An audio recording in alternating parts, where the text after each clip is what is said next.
What's up, and welcome back to the House of College Hoops and Bet the House college basketball pick'em show. It's Chris and Will today, small but mighty crew, and we are presented by SeatGeek and brought to you by House Enterprise. If you go to SeatGeek.com and use the code NCAA Hoops Digest, you get $20 off your first order. So plenty of basketball games to get to in the next couple weeks and months. Get to no better place to get your tickets than SeatGeek. So use that code, get $20 off. And of course, we're bringing you the picks. Chris, welcome back to the show. We're happy to have you on. And, at the looks of it, clean 100%. Clean 100% at the top. But how's everything doing? Going well, man. It has been a fun week and a half of hoops. It's been an awesome week of MTEs, but I am, just fine with lowering the slate down to only watching 3 or 4 games a night instead of 10 or 12. But yeah, no, it's everything's going well. How are you? Yeah, man. I mean, not only is there a ton of college basketball, but college football, NFL, hockey, World Cup. So it's been sports overload, but obviously we are here for the college hoops. And I'll throw back the standings to showcase everybody. Where is it? Technical difficulties. There we are. So Chris, you had the clean slate. Our boy Tommy went 2-1-1. I went 4-2-0. Zimmer 4-3, and then Phil with the split 2-2. So we got a lot of redemption for us. I mean, hopefully you'll stay the perfect. So we'll swing it over to your card first, and what says you with your picks? Yeah, gotta defend the title. We're gonna start out with Cal Baptist tomorrow. Hosting UC Riverside. I don't think Riverside's very good. Gonna go back to the Armstrong. Well, I think Taryn and Trey Armstrong and Riley Batten, the Pac-12 transfer, really starting to kind of gel together and figure it out. They lost 2 overtime games, one of which Batten only played like 5 minutes, and then came back and beat Central Michigan by about 100, I think.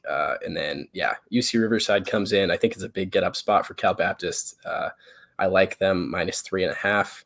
San Francisco -17.5 against Little Rock. That one's a simple one. Little Rock stinks. I will be betting that one and San Francisco first half, whatever it is. Probably 10 or 9.5. Southeastern Louisiana +23.5 over Xavier. This is kind of a sleepy spot for Xavier. They obviously heartbreaking losses to Duke and Gonzaga. And then on Saturday, they host West Virginia, who I think is still undefeated. Anyways, so it's kind of a sleepy drag of a game. I think Southeastern Louisiana sticks in the game for at least 25 minutes, enough to lose by 14 or 15. They're not a bad team either this year. They beat Campbell. They beat Wyoming. They've stuck around in some games that they had no business doing as such. So I like them a lot in that spot. And then the lock is, I'm going to stick with the Ivy League. We'll go Penn -5. Steve Donahue likes to, at the beginning of the year, kind of mix and match and experiment on some things with the Penn roster. And then once it kind of gets to conference play and leading up to conference play, he tightens things up. They won their little MTE, beat some good teams in it too, beat Colgate. They were down double digits, came back and won. I think Jordan Dingle and Clark Slackert are better than anything remotely close to what St. Joe's got in the backcourt. Nick Spinoso, I think, is a mismatch problem for St. Joe's as well. Give me Penn, the Quakers, -5 for the lock. I'm all in on that Penn pick. I honestly like the Ivies. I like the Penn pick, and I won't be adding it to my card, but I will be playing it. So Ivy, dude, the Ivy in the non-con is money, especially at the beginning of the year. Yeah, absolutely. All right, so I will head over to my card.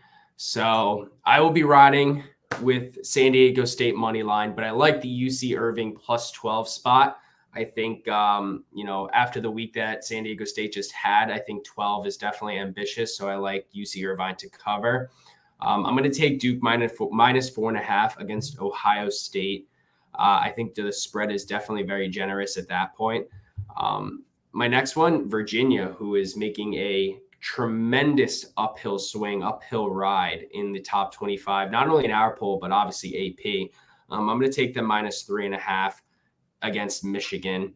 And then a team that doing the complete opposite, tumbling down. UNC, we were just talking off air how, Chris, what are they in the polls right now? I think 18.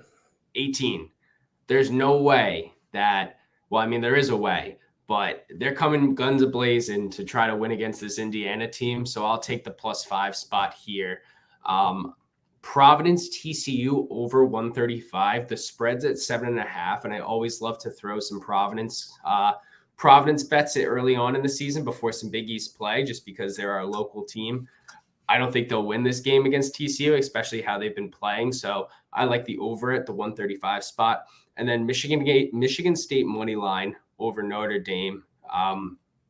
They've had bigger games. They've had bigger matchups.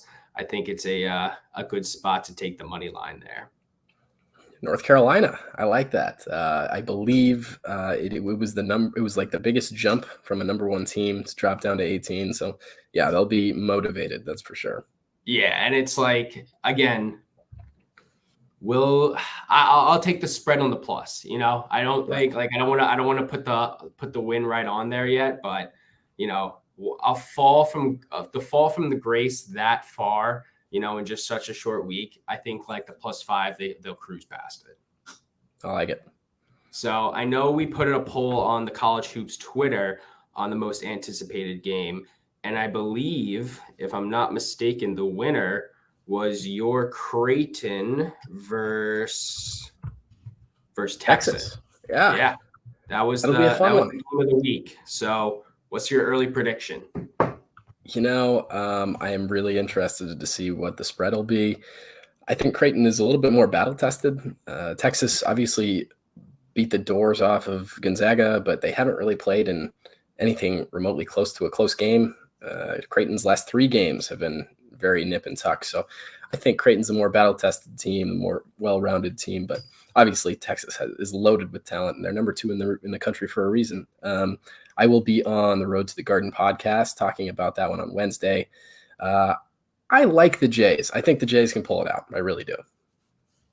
I mean, you tell me San Diego State, I take San Diego State. You tell me Creighton, I'm going to take Creighton. Put me in that underdog spot. Give me the plus money. I'll ride with Creighton in the Big East for this one. And then I guess one more, throwing it back your way. Illinois and Maryland this week. Should be a fun one. Who do you got there? Yeah, I know Maryland has definitely been playing well. Do we have a spread on that yet, or no? Not yet. Illinois is playing right now against Syracuse, I believe. And where is the game? Bad radio. At Maryland, yeah. I still like Illinois. Yeah, me too. I still like Illinois. Yeah, I don't know what the spread is. Illinois can't be the underdogs. Well, because it's a home game, I don't know. It's tough. I'll bet you they'll be 2-point favorites.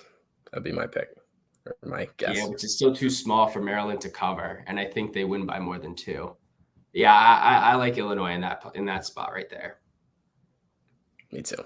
So there's a lot of good basketball, a lot of good games coming up, and we're not even in December yet. It is still November as we're putting this on. So check out all the great content. Like Chris said, he'll be hopping on Road to the Garden podcast.